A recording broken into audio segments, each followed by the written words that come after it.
Somalia marked the first anniversary of its worst ever attack and one of the world's deadliest attacks since the 9/11 attack in the United States. The truck bombing attack committed by the Shabab Islamic group in the heart of the capital, Mogadishu, claimed the lives of more than 500 people. Somalians commemorated the dreadful incident with prayers and a minute of silence, though the memories of the bombing are still fresh in the minds of many. Hassan Adan Isak, the man accused of orchestrating the blast, was also executed on Sunday by Somali authorities, with mixed reactions coming from different quarters if this was enough to win the fight on terror in Somalia. I would add that life has resumed around the site where the attack took place. Some buildings have been built and are now covered with posters of the deadliest bomb attack in the country's history. A memorial has also been erected to honor the hundreds of victims of the attack.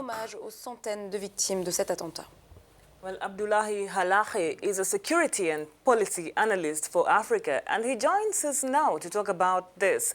Always good to have you with us in the program, Abdullahi. So one of the perpetrators of the October 2017 Mogadishu attack has been executed. But how does the lawful killing of one man a year later serve as part of the fight against terrorism in Somalia?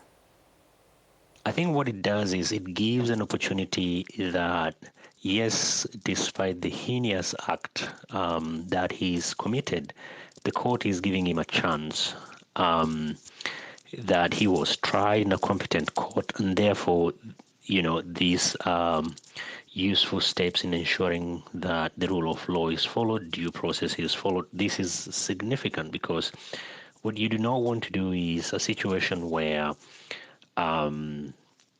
you follow the same mentality of the people that you're trying to change, because that only leads to more spiral of violence. Abdullahi, in the past year, there have been several terror-related incidents, even against individuals like Mohammed Sheikh Ali, the businessman who was shot in August. Will it be fair to say that these acts are recurrent and might take a lifetime to stop? I mean, these acts are recurring.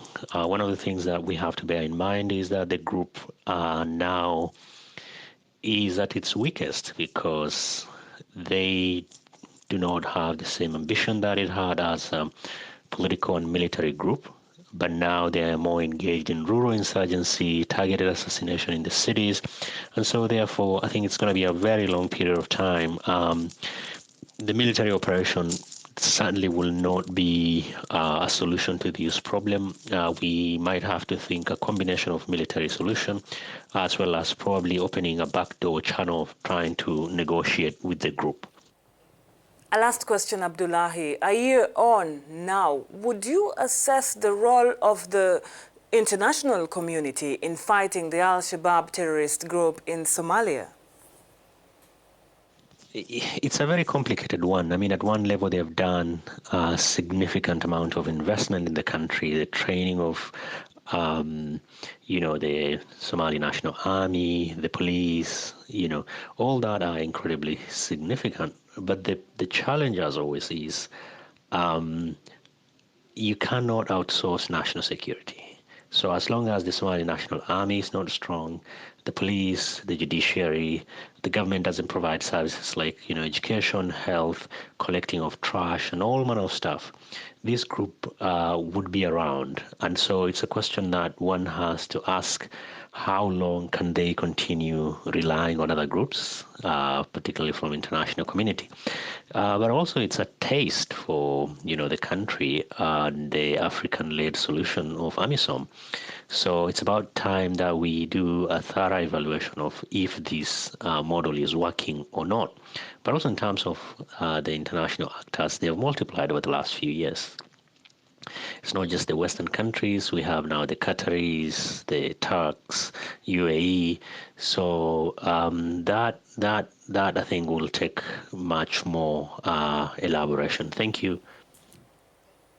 Well, thank you very much, Abdullahi, for speaking to us about the fight on terror in Somalia with the execution of one of the jihadists convicted for being the brains behind the October 14th, 2017 attack.